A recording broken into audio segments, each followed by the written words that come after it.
এটা নতুন ভিডিঅ'লৈ আমি সকলোকে স্বাগতম জনাইছোঁ অসমৰ এক্সাম চেনেলটোলৈ। ঠিক আছে, এতিয়া ছেবা বৰ্ডৰ ফালৰ পৰা বিশেষকৈ দশম শ্ৰেণীৰ ছাত্ৰ-ছাত্ৰীসকলৰ কাৰণে মানে এইবাৰ যিসকল দশম শ্ৰেণীৰ ছাত্ৰ-ছাত্ৰী আছে তেওঁলোকৰ কাৰণে এখন নটিচ পাব্লিছ কৰিছে। ঠিক আছে, এতিয়া আমাৰ বহুতৰে মাজত হয়তো এটা ধাৰণা চলি আহিছে বা বহুতৰ মুখে মুখে এটা কথা চলি আহিছে যে অহা বছৰৰ পৰা মেট্ৰিক পৰীক্ষা উঠাই দিয়া হ'ব আৰু এইবাৰেই মেট্ৰিক পৰীক্ষাটো শেষ পৰীক্ষা বুলি কিছুমান কথা মানুহৰ মুখে মুখে ওলাই আছে। কিন্তু এইটো সম্পূৰ্ণ ভুল বুলি প্ৰমাণ কৰি পেলাই ছেবা বৰ্ডে কি কৈছে যে অহা বছৰো মেট্ৰিক পৰীক্ষাটো কন্টিনিউ হৈ থাকিব, অৰ্থাৎ অহা বছৰো মেট্ৰিক পৰীক্ষাটো হ'ব। মাত্ৰ কি হ'ব, কিছুমান নিয়মৰ সাল-সলনি ঘটিব।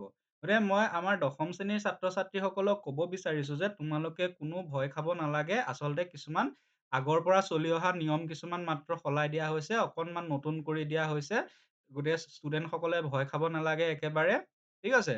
গতিকে তোমালোকে কেনেদৰে পঢ়িব লাগিব বা কি কি সলনি কৰা হৈছে, কি কি নতুন নিয়ম ইয়াত ইনক্লুড কৰা হৈছে, সেইখিনি আমি তোমালোকক জনাবৰ কাৰণে আজিৰ ভিডিঅ'টো আমি প্ৰস্তুত কৰি উলিয়াইছোঁ। গতিকে যিসকল দশম শ্ৰেণীৰ ছাত্ৰ-ছাত্ৰী আছে তেওঁলোকৰ কাৰণে এই ভিডিঅ'টো উপকাৰী হ'ব। লগতে দশম শ্ৰেণীৰ কোনোবা অভিভাৱকেও যদি চাই আছে, দশম শ্ৰেণীৰ ছাত্ৰ-ছাত্ৰীসকলৰ অভিভাৱকেও যদি চাই আছে, তেওঁলোকৰ কাৰণেও এই ভিডিঅ'টো উপযোগী হ'ব। ঠিক আছে? গতিকে আমি ভিডিঅ'টো আৰম্ভ কৰিছোঁ আৰু চাওঁ যে ছেবা বৰ্ডেনো দশম শ্ৰেণীৰ ছাত্ৰ-ছাত্ৰীসকলৰ কাৰণে কি নটিচ উলিয়াইছে। ঠিক আছে? গতিকে প্ৰথম কথাটো ইয়াত দিছে চাওক, পইণ্ট ৱাইজ দিয়া হৈছে। ইয়াত লিখা হৈছে, "the board of secondary education Assam has decided to introduce a new elective subject to impart education on artificial intelligence and robotics from the academic session 2024 and 25 in class 9 and from the academic session 2025 to 2026 in class 10." মানে বিশেষকৈ নৱম শ্ৰেণী আৰু দশম শ্ৰেণীৰ ছাত্ৰ-ছাত্ৰীসকলে elective subject বুলি ক'লে সাধাৰণতে কি কি বুজে? ঠিক আছে? হিন্দী, নহ'লে এডভান্স মেথছ বা এডভান্স আছামিজ, এইকেইটাই মেইনলি আমি ইলেক্টিভ ছাবজেক্ট হিচাপে আগতেও লৈছিলোঁ আৰু এতিয়াৰ ছাত্ৰ-ছাত্ৰীসকলে লয়। কিন্তু এই বছৰৰ পৰা কি কৰিব পাৰিব যে নৱম শ্ৰেণীত পঢ়ি থকা ছাত্ৰ-ছাত্ৰীসকলে এই বছৰ এটা নতুন ইলেক্টিভ ছাবজেক্ট ল'ব পাৰিব আৰু সেই ইলেক্টিভ ছাবজেক্টটো হৈছে আৰ্টিফিচিয়েল ইন্টেলিজেন্স আৰু ৰবটিক্সৰ ওপৰত। এতিয়া আৰ্টিফিচিয়েল ইন্টেলিজেন্সটো আজিকালি কি হৈ আছে? আৰ্টিফিচিয়েল ইন্টেলিজেন্স বা কৃত্ৰিম বুদ্ধিমত্তা। ঠিক আছে? যিটো এতিয়া বহুত বহুলভাৱে প্ৰচাৰ হৈ থকা এটা বিষয়। হয় নে নহয়? এটা চৰ্চাত থকা বিষয়। নহয় জানো? গতিকে নৱম শ্ৰেণী বা দশম শ্ৰেণীৰ ছাত্ৰ-ছাত্ৰীসকলে বুজি পোৱাকৈ মই কৈছোঁ, তোমালোকৰ যদি কম্পিউটাৰ চায়েন্স বিষয়ত ইন্টাৰেষ্ট আছে, কম্পিউটাৰ জগতখনৰ প্ৰতি যদি ইন্টাৰেষ্ট আছে, তেতিয়া তোমালোকে হিন্দী বা এডভান্স মেথছ বা এডভান্স আছামিজ তেনেকুৱা ছাবজেক্টবিলাক ইলেক্টিভ হিচাপে নলৈ এই আৰ্টিফিচিয়েল ইন্টেলিজেন্স বা ৰবটিক্সৰ ওপৰত তোমালোকে ইলেক্টিভ ছাবজেক্ট ল'ব পাৰা।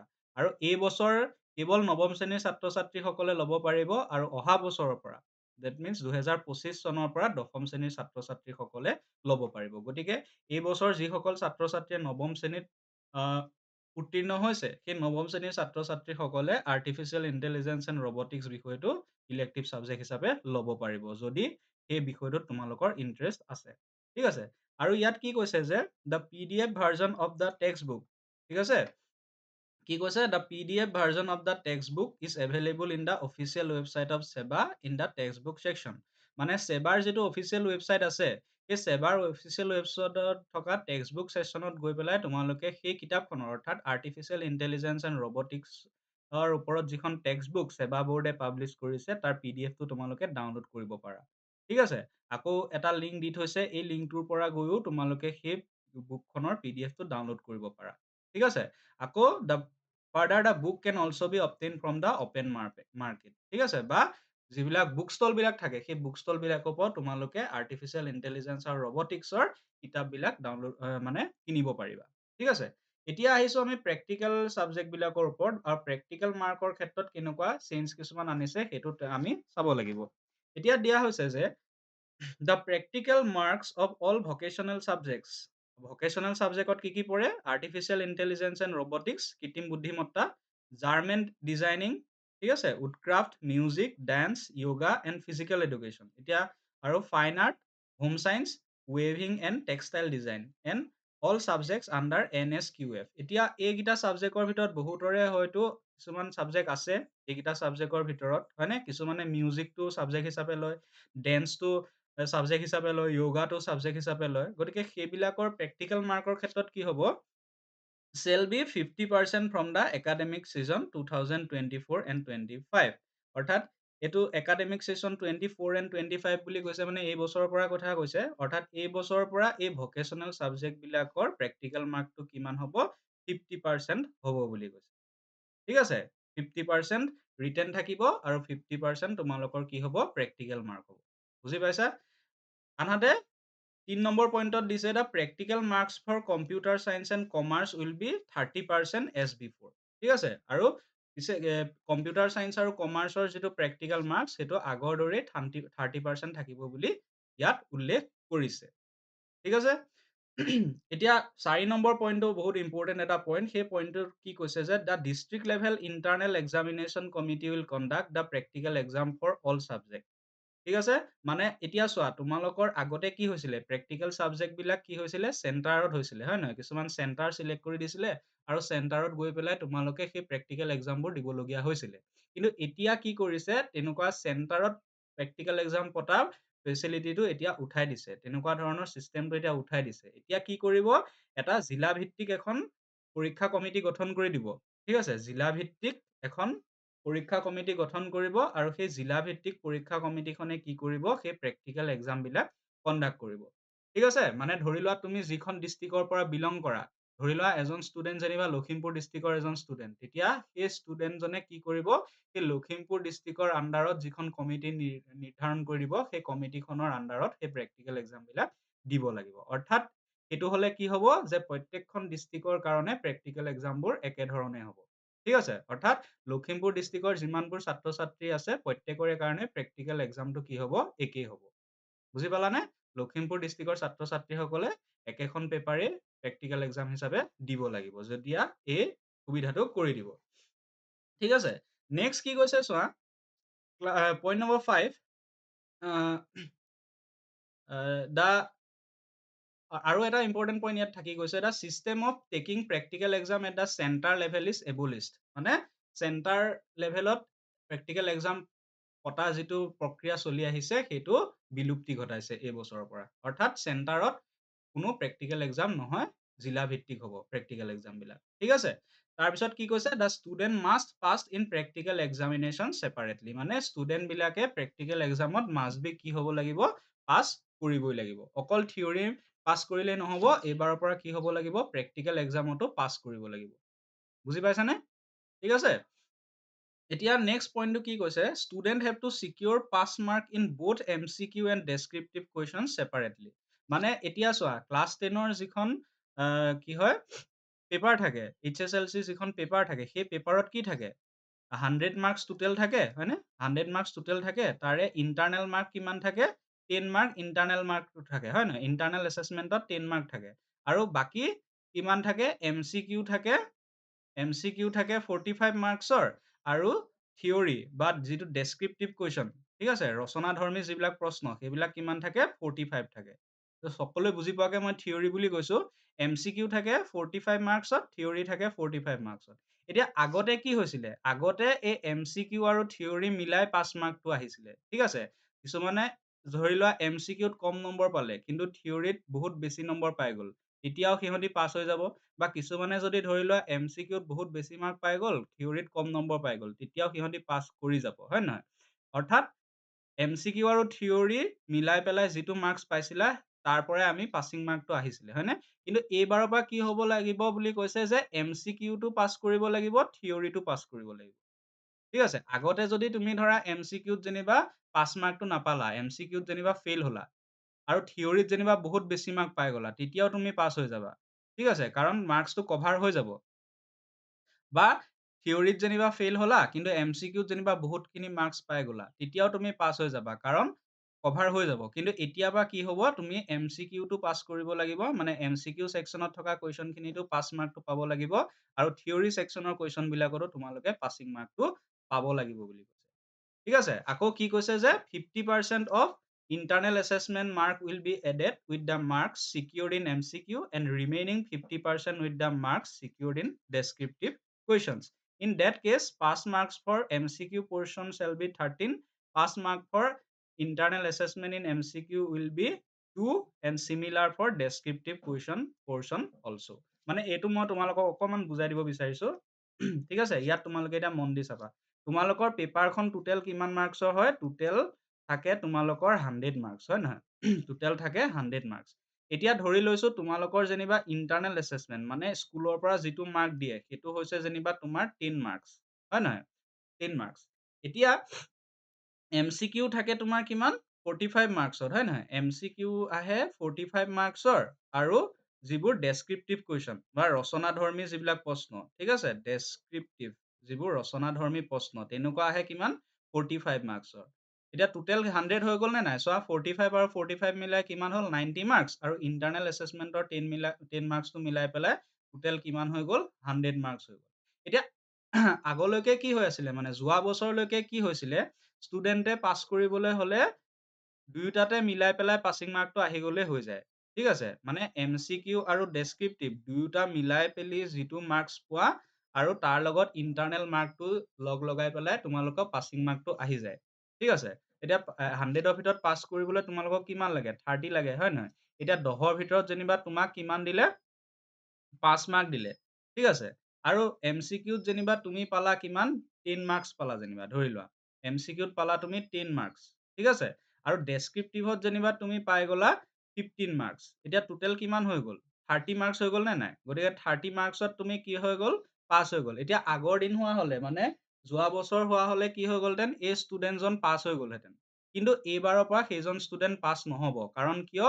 MCQত পাছ কৰিবলৈ মিনিমাম কিমান লাগিব? মিনিমাম 13 মাৰ্কছ পাব লাগিব। কিন্তু তেওঁ MCQত পালে কিমান? MCQত পালে 10। গতিকে এই ষ্টুডেণ্টক এতিয়াৰ পৰা কি বুলি ধৰা হ'ব? ফেইল বুলি ধৰা হ'ব। তেওঁক পাছ বুলি ধৰা নহয়। কাৰণ তেওঁ MCQত ফেইল কৰিছে। গতিকে তেওঁ কি ক'লে? এতিয়া নটিচখনত কি কৈছে? MCQত যিটো মই লিখি দিছোঁ, যিটো মিনিমাম পাছিং মাৰ্ক, মিনিমাম পাছ মাৰ্কটো হৈছে 13। ঠিক আছে? আৰু ডেছক্ৰিপটিভতো মিনিমাম পাছ মাৰ্কটো হৈছে 13। গতিকে তোমালোকে পাছ কৰিবলৈ হ'লে MCQটো মিনিমাম কিমান পাব লাগিব? 13 পাব লাগিব আৰু ডেছক্ৰিপটিভতো তোমালোকে মিনিমাম কিমান পাব লাগিব? 13 পাব লাগিব। তেতিয়াহে তোমালোকক পাছ বুলি ধৰিব। বুজি পাইছানে? এতিয়া এই ষ্টুডেণ্টজন এইটো ক্ষেত্ৰত ফেইল হ'ব। আগৰ দিন হোৱা হ'লে পাছ কৰি গ'লহেঁতেন। কাৰণ টোটেল তেওঁ কিমান পালে? অভাৰঅল তেওঁ 30 পাইছে আৰু 100ৰ ভিতৰত 30 পালে পাছ হৈ যায়। কিন্তু এতিয়াৰ পৰা এই ষ্টুডেণ্টজনক ফেইল বুলি ক'ব। কাৰণ কিয়? তেওঁ এই যে MCQ ছেকশ্যনটোত তেওঁ ফেইল কৰিলে। কাৰণ মিনিমাম পাছ মাৰ্কটো কিমান? 13। গতিকে 13 মিনিমাম পাবই লাগিব MCQত আৰু ডেছক্ৰিপটিভতো তেওঁ মিনিমাম কিমান পাব লাগিব? 13 পাব লাগিব। আৰু ইণ্টাৰনেল মাৰ্কটো কেনেকে এড হ'ব? ইণ্টাৰনেল মাৰ্কটো কি হৈ যাব? ভাগ হৈ যাব। আৰু ভাগ হৈ MCQ আৰু ডেছক্ৰিপটিভৰ লগত প্লাছ হ'ব। যেনেকে ধৰি লোৱা এতিয়া ধৰি লোৱা ইণ্টাৰনেল এছেচমেণ্টত যেনিবা এজন ছাত্ৰক বা ছাত্ৰীক 10ৰ ভিতৰত যেনিবা দিলে 8 মাৰ্কছ। ঠিক আছে? 10ৰ ভিতৰত যেনিবা 8 মাৰ্কছ দিলে। আৰু সেই ষ্টুডেণ্টজনে যেনিবা MCQত পালে তোমাৰ মিনিমাম কিমান? 13 মাৰ্কছটো পালে আৰু ডেছক্ৰিপটিভতো যেনিবা তেওঁ মিনিমাম কিমান পালে? 13 পালে। ঠিক আছে? এতিয়া ইণ্টাৰনেল মাৰ্কটো কেনেকে এড হ'ব? ইয়াৰ 50%, এতিয়া 8ৰ 50%টো কিমান? 8ৰ 50%টো হৈছে 4, হয় নহয়? গতিকে 8টোক যদি তুমি 50% কৰা 4 আৰু 4 নহ'ব জানো? গতিকে MCQত এই 4টো যোগ হ'ব আৰু ডেছক্ৰিপটিভতো গৈ পেলাই এই 4টো যোগ হ'বগে গৈ পেলাই। তেতিয়া MCQত তেওঁ কিমান পালে টোটেল? 17 পালে আৰু ডেছক্ৰিপটিভতো তেওঁ টোটেল কিমান পালে? 17 পালে। বুজি পাইছানে কথাটো? গতিকে তেনেকে বস্তুখিনি এড হ'ব। কিন্তু MCQ মিনিমাম 13 পাবই লাগিব আৰু ডেছক্ৰিপটিভত মিনিমাম 13 পাবই লাগিব উইথআউট ইণ্টাৰনেল এছেচমেণ্ট মাৰ্ক। ঠিক আছে? আৰু ইণ্টাৰনেল এছেচমেণ্টটো কেনেকে যোগ হ'ব? 50% MCQৰ লগত যোগ হ'ব আৰু 50% ডেছক্ৰিপটিভৰ লগত যোগ হ'ব। ইণ্টাৰনেল মাৰ্কটো তেওঁ যিমান পায়। বুজি পাইছানে? গতিকে তেনেকে বস্তুটো হ'ব। ঠিক আছে? এতিয়া নেক্সট আমি কি কৈছে সেইটো চাওঁ। মই আশা কৰিছোঁ তোমালোকে কথাটো বুজি পালা। ঠিক আছে? গতিকে MCQ ছেকশ্যনত তোমালোকে মিনিমাম 13 পাবই লাগিব পাছ কৰিবলৈ আৰু থিয়ৰীত মিনিমাম তোমালোকে 13 মাৰ্কছ পাবই লাগিব। দুইটাতে 13 হ'ল। আৰু ইণ্টাৰনেল এছেচমেণ্টত পাছিং মাৰ্কটো হৈছে 2। অৰ্থাৎ এজন ছাত্ৰই পাছ কৰিবলৈ হ'লে তেওঁ ইণ্টাৰনেল এছেচমেণ্টত 10ৰ ভিতৰত মিনিমাম কিমান পাব লাগিব 2 পাব লাগিব বুলি দিছে 10ৰ ভিতৰত মিনিমাম তেওঁ 2 পাব লাগিব 2তকে যদি কম পায় তেতিয়াও সেই ষ্টুডেণ্টজনক ফেইল বুলি ধৰা হ'ব ঠিক আছে এতিয়া নেক্সট 6 নম্বৰ পইণ্টটো কৈছে the OMR will be of 4 sets that is ABCD অৰ্থাৎ 4টা ছেটত OMR ছেটবোৰ দিয়া হ'ব ABCD 4টা ছেটত থাকিব আৰু প্ৰত্যেকৰে ছেটবোৰ কি হ'ব বেলেগ বেলেগ হ'ব এতিয়া ধৰা এজন ষ্টুডেণ্টে যদি ধৰা A ছেটৰ OMR খন পালে আনজন ছাত্ৰই যেনিবা B ছেটৰ OMR খন পালে দুইটাৰে কি হ'ব কুৱেশ্যন পেটাৰ্ণবোৰ কিন্তু বেলেগ বেলেগ হ'ব অৰ্থাৎ A পেটাৰ্ণৰ বা A ছেটৰ OMR খনত প্ৰথম কুৱেশ্যনটো যি থাকে B পেটাৰ্ণত প্ৰথম কুৱেশ্যনটো সেইটো নাথাকিবও পাৰে ঠিক আছে অৰ্থাৎ এন্ট্ৰেন্স এক্সাম বিলাকত যেনেকে হয় মানে ঠিক আছে গতিকে কিছুমান ছেট থাকিব A B C আৰু D নামৰ কিছুমান কি থাকিব ছেট থাকিব 4টা ছেটৰ হ'ব ঠিক আছে তাৰপিছত 7 নম্বৰতে কি কৈছে in English and other language subject মানে আমাৰ অসমৰ খিনিয়ে মেইনলি কি অসমীয়া কথা বুজিব হয় নহয় অৰ্থাৎ in English and other language subject it is not necessary that all the questions will be from the prescribed lessons or chapters only ঠিক আছে মানে এতিয়াৰ পৰা কি হ'ব যিবিলাক লেংগুৱেজ ছাবজেক্ট আছে যেনে ধৰা ইংলিছ হওক অসমীয়া হওক বা কিছুমানৰ বেংগলী থাকিব পাৰে বড়ো মণিপুৰী তেনেকুৱা থাকিব পাৰে গতিকে তেনেকুৱা লেংগুৱেজ ছাবজেক্ট বিলাকত কি হ'ব এতিয়াৰ পৰা চব কুৱেশ্যন মানে লেচন মানে চিলেবাছত থকা লেচন বা চেপ্টাৰবোৰৰ পৰা নাহিবও পাৰে ঠিক আছে চব কুৱেশ্যন যে চিলেবাছত থকা লেচন বা চেপ্টাৰ বিলাকৰ পৰা আহিব তেনেকুৱা নহয় গতিকে তাত কি কি থাকিব there may be some unseen passages grammar items etcetera ঠিক আছে the questions will be based on the learning outcomes of the subjects ঠিক আছে মানে কুৱেশ্যনবোৰ কেনেকুৱা হ'ব যে উক্ত পাঠটো পঢ়ি পেলাই তুমি কি কি শিকিলা ঠিক আছে এই যে ধৰা পাঠৰ শেষত যে দিয়া হয় আমি কি কি শিকিলো বুলি সেইখিনি হৈছে তোমাৰ লাৰ্ণিং আউটকামছ বুলি কয় যে শিকাৰ পিছত যিখিনি ওলাই পৰে শিকনৰ ফলাফল ঠিক আছে গতিকে তুমি এটা পাঠ পঢ়িলা যেনিবা সেই পাঠটো পঢ়ি পেলাই তুমি কি শিকিলা তোমাৰ মনত কেনেকুৱা আইডিয়া আহিছে তেনেকুৱা বিলাকৰ ওপৰত ভিত্তি কৰি কুৱেশ্যন বিলাক হ'ব বুলি এতিয়াৰ পৰা কৈছে ঠিক আছে আৰু তাত কি থাকিব গ্ৰামাৰ থাকিব ভালকৈ আৰু কিছুমান পেছেজ থাকিব মানে আনচিন পেছেজ থাকিব পেছেজ বিলাকৰ পৰা কুৱেশ্যন থাকিব গতিকে তোমালোকে পেছেজ বিলাক পঢ়ি পেলাই তাত তলত থকা কুৱেশ্যন এনচাৰ বিলাক তোমালোকে লিখিব লাগিব গতিকে ইংলিছ আৰু লেংগুৱেজ ছাবজেক্টৰ ক্ষেত্ৰত তেনেকুৱা হ'ব ঠিক আছে নেক্সট এতিয়া এটা ইম্পৰ্টেণ্ট কথা তোমালোকে চোৱা এই ইম্পৰ্টেণ্টটো মই এনেকে ৰাউণ্ড কৰি দিছো কাৰণ এইটো আটাইতকৈ বেছি ইম্পৰ্টেণ্ট এতিয়া চোৱা in the subject science and mathematics the questions problems will be concept based which may not be directly from the text books এতিয়া আগতে কি হয় ঠিক আছে আগতে কি হয় প্ৰায়বোৰ পেপাৰতে কি থাকে কুৱেশ্যনবোৰ টেক্সট বুকত যিবিলাক কুৱেশ্যন দিয়া থাকে অনুশীলনীত যিবিলাক কুৱেশ্যন দিয়া থাকে তাৰ পৰাই তুলি দিয়ে পেপাৰত হয় নহয় কুৱেশ্যন পেপাৰত কিন্তু এতিয়াৰ পৰা কি হ'ব অনুশীলনীৰ পৰা ডাইৰেক্ট প্ৰশ্ন নাহিবও পাৰে বুলি দিছে ঠিক আছে অনুশীলনীৰ পৰা ডাইৰেক্ট প্ৰশ্ন নাহিব পাৰে বুলি দিছে ক'ৰ পৰা আহিব বুলি দিছে তোমালোকৰ কনচেপ্টৰ পৰা আহিব বুলি দিছে ঠিক আছে মানে ধৰি লোৱা তোমালোকে মেথছত যেনিবা এটা চেপ্টাৰ পঢ়িলা যেনিবা ধৰি লোৱা যেনিবা তোমালোকে বহুপদ চেপ্টাৰটো পঢ়িলা যেনিবা মেথছত থকা বহুপদ চেপ্টাৰটো পঢ়িলা ঠিক আছে এতিয়া বহুপদ চেপ্টাৰটোৰ পৰা তোমাৰ কিমান কনচেপ্ট ক্লিয়াৰ হৈছে বহুপদ চেপ্টাৰটো কিমান কনচেপ্ট তোমাৰ হৈ গ'ল সেই কনচেপ্টৰ ওপৰত ভিত্তি কৰি পেলাই কুৱেশ্যনবোৰ আহিব মানে টেক্সট বুকত পৰা ডাইৰেক্ট কুৱেশ্যন নাহে এইবাৰ ইনডাইৰেক্ট কুৱেশ্যনো দি দিব ঠিক আছে মানে বহুপদৰ পৰাই দিব কুৱেশ্যনখিনি কিন্তু সেই কুৱেশ্যন বিলাক কি হ'ব অনুশীলনীত নাথাকিবও পাৰে ঠিক আছে তেনেকুৱা টাইপৰ দি দিব পাৰে ঠিক আছে সেইকাৰণে তোমালোকে এতিয়াৰ পৰা কি কৰিবা মানে কমন কুৱেশ্যন বিচৰা বাদ দিব হ'ল ঠিক আছে বহুত ষ্টুডেণ্টে কি কৰে ছাৰ আমাক কমন কেইটামান দি দিয়কচোন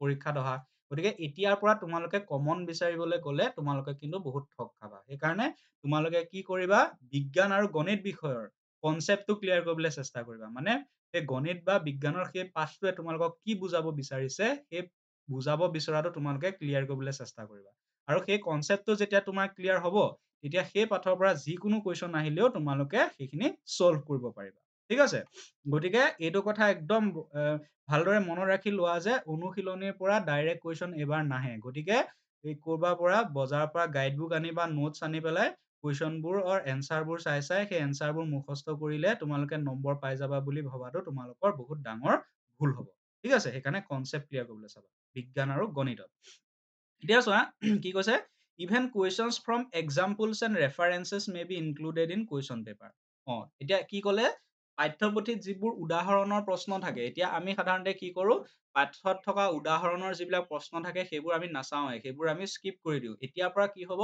সেই উদাহৰণত থকাৰ পৰাও প্ৰশ্ন দি দিব পাৰে বুলি দিছে। ঠিক আছে? পাঠত যিবিলাক উদাহৰণৰ question থাকে সেইখিনিও দি দিব পাৰে বুলি কৈছে। গতিকে সেই উদাহৰণৰ question বিলাকেও তোমালোকে চাব লাগিব, সেইবোৰৰো concept টো clear কৰিব লাগিব।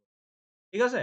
এতিয়া কৈছে in some cases the MCQs may warrant summations oblique calculations also. ঠিক আছে? গতিকে MCQ বোৰতো তোমালোকে কেতিয়াবা calculation কৰিব লগা হ'ব পাৰে। এতিয়া MCQ section ত তোমালোকক বিজ্ঞান আৰু গণিতৰ যিবোৰ question দিব, তাত কি থাকিব calculation থাকিব বুলি দিছে কিছুমান question ত। ঠিক আছে? direct question নহ'বও পাৰে। এতিয়া কি কৈছে the questions will be based on the learning outcomes of the content of the subjects. অৰ্থাৎ question বোৰ ইয়াতো কেনেকুৱা হ'ব, বিষয়টোৰ যিবিলাক পাঠ দিয়া আছে, বিষয়টোত যিবিলাক বিষয়বস্তু আছে, সেই বিষয়বস্তুৰ পৰা তোমালোকে কি কি শিকিলা, ঠিক আছে? সেই concept টোৰ ওপৰত base কৰি পেলাই এতিয়াৰ পৰা question বোৰ হ'ব বুলি।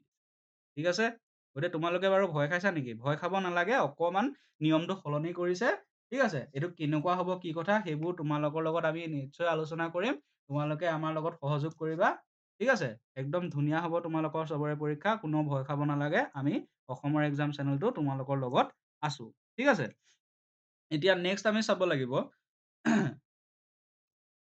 next দিয়া আছে যে in the subject of social science, ঠিক আছে? In the subject of social science, the patterns of question will also be concept based as per guidelines of NEP 2020.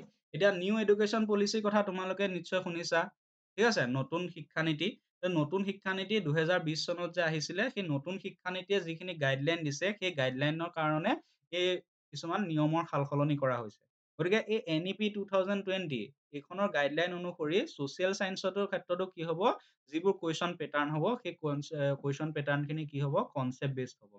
ঠিক আছে? The questions will be based on the learning outcomes of the contents of the subject. ঠিক আছে? গতিকে ইয়াতো question বিলাক কি হ'ব, মানে প্ৰায় সকলোবোৰ বিষয়ৰে question বিলাক কেনেকুৱা হ'ব, বিষয়বস্তুৰ learning outcome মানে কি কি শিকিলা সেইটোৰ ওপৰত depend কৰি পেলাই question টো হ'ব। সেইকাৰণে তোমালোকে এতিয়া নম্বৰ গোটোৱাতকৈ, নম্বৰটোতো লাগিবই must be, হয় নহয়? নম্বৰৰ সমান্তৰালভাৱে তোমালোকে ভালকৈ শিকিবলৈ চেষ্টা কৰিবা বস্তুবোৰ। ঠিক আছে? concept clear কৰিবা। concept টোৱে main, যাৰ concept clear আছে সি কেতিয়াও মাৰ নাখায় মানে। তাৰ সদায় ভালেই হৈ যায়। কিন্তু তোমালোকে যদি মুখস্থ বিদ্যা লোৱা বা common question বিচাৰিবলৈ যোৱা, তেতিয়া কিন্তু বহুত বেয়া কথা হ'ব। ঠিক আছে?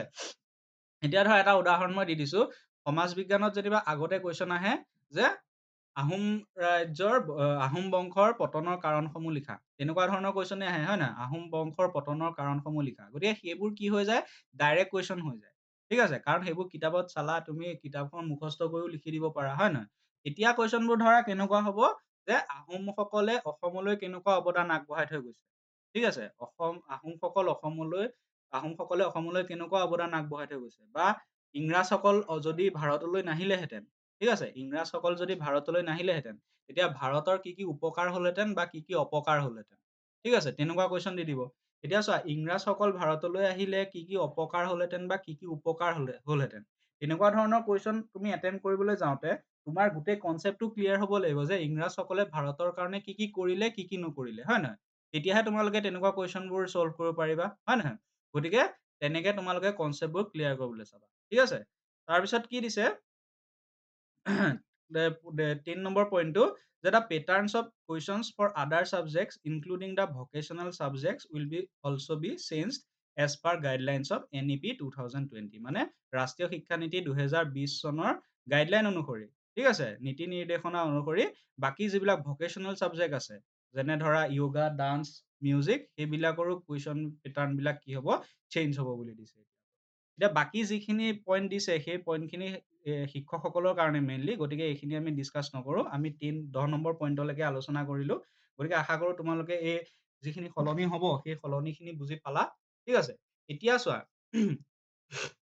এতিয়া আমি এই অসমৰ exam চেনেলটোৱে, ঠিক আছে, আমি তোমালোকৰ সহায় কৰিবলৈ আগবাঢ়িছো। ঠিক আছে? তোমালোকে আমাৰ লগত জড়িত হৈ ল'ব পাৰা। তাৰ কাৰণে তোমালোকে কি কৰিবা, প্লে ষ্টৰত গৈ পেলাই, ঠিক আছে, মোবাইলৰ প্লে ষ্টৰত গৈ পেলাই এই অসমৰ exam চেনেলটো তোমালোকে ডাউনলোড কৰি ল'বা। এই এপটো অসমৰ exam বুলি চাৰ্চ কৰিলে এটা এপ ওলাই পৰিব। এই এপটো তোমালোকে ডাউনলোড কৰি ল'বা, আৰু এপটো ডাউনলোড কৰি তোমালোকে কি কৰিব পাৰা, ঘৰত বহিয়ে, ঠিক আছে, ঘৰত বহিয়ে আমাৰ শিক্ষা গ্ৰহণ কৰিব পাৰা। মানে আমি আমাৰ এপটোত কি কৰোঁ, গণিত, সমাজ বিজ্ঞান, বিজ্ঞান, ইংলিছ আৰু ইংলিছ গ্ৰামাৰ এই ৫টা বিষয়ৰ শিক্ষাদান কৰোঁ। আমাৰ টিমটোত বহুকেইজন অভিজ্ঞ শিক্ষক আছে। সেই অভিজ্ঞ শিক্ষকসকলে এই ৫টা বিষয়ৰ শিক্ষা দান কৰে। ঠিক আছে? গতিকে তোমালোকে এই সুবিধাটো ল'ব পাৰা। ঘৰত বহিয়ে তোমালোকে আমাৰ শিক্ষাটো গ্ৰহণ কৰিব পাৰা। আৰু আমি এই নতুন শিক্ষানীতিয়ে যিখিনি গাইডলাইন দিছে সেই অনুসৰিয়ে আমি আমাৰ পাঠদানখিনি কৰোঁ। ঠিক আছে? গতিকে আমাৰ ইতিমধ্যে ছাত্ৰ-ছাত্ৰী ইয়াত আমাৰ বেটছটোত জড়িত হৈছে। গতিকে তোমালোকো জড়িত হৈ ল'বা। আৰু আমি তোমালোকৰ কথা দিছোঁ যে আমি তোমালোকক নিৰাশ নকৰোঁ আৰু নতুন শিক্ষানীতিয়ে যিখিনি গাইডলাইন দিছে, যিখিনি সাল-সলনি কৰিছে, সেইখিনিৰ লগত তোমালোকক খাপ খোৱাত আমি সহায় কৰিম। আৰু তাৰ কাৰণে কি কৰিব লাগিব, যিহেতু তোমালোক ১ম শ্ৰেণীৰ ছাত্ৰ-ছাত্ৰী, গতিকে ১ম শ্ৰেণীৰ ছাত্ৰ-ছাত্ৰী হিচাপে তোমালোকে মাত্ৰ ₹1500 মানে ১৫০০ টকা এটা আমাক পে' কৰিলেই হৈ যাব। অৰ্থাৎ ১৫০০ টকা এটা এবাৰ পে'মেন্ট কৰাৰ পাছত তোমালোকে আমাক ১ বছৰৰ কাৰণে কোনো পইচা-পাতি দিব নালাগে। অৰ্থাৎ এই ১৫০০ টকাৰ ভেলিডিটি কিমান? ১ বছৰ।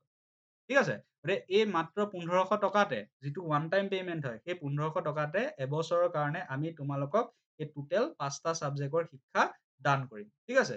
গতিকে আমি আশাবাদী যে আমাৰ শিক্ষা গ্ৰহণ কৰিলে তোমালোকৰ ভৱিষ্যতটো উজ্জ্বল হ'ব। গতিকে তোমালোকে যদি আৰু অধিক জানিব বিচাৰা, তেতিয়াহ'লে আমাৰ লগত কন্টেক্ট কৰিব পাৰা। ইয়াত থকা নম্বৰকেইটাত তোমালোকে আমাৰ লগত কন্টেক্ট কৰিব পাৰা। যিকোনো এটা নম্বৰত কল বা মেছেজ কৰিব পাৰা। আমি কথাখিনি তোমালোকক বহুত ভালকৈ বুজাই দিম। ঠিক আছে? গতিকে তোমালোকে যদি ভিডিঅ'টো ভাল পালা, ঠিক আছে? আমাৰ লগত জড়িত হ'বা, তোমালোকৰ লগৰখিনিকো জনাবা। ঠিক আছে? আৰু ভিডিঅ'টো লাইক কৰিবা, কমেন্ট কৰিবা, বন্ধু-বৰ্গৰ মাজত শ্বেয়াৰ কৰি দিবা আৰু আমাৰ চেনেলটো ছাবস্ক্ৰাইব কৰিবলৈ নাপাহৰিবা। গতিকে আজি ভিডিঅ'টো ইমানখিনি আছিলে।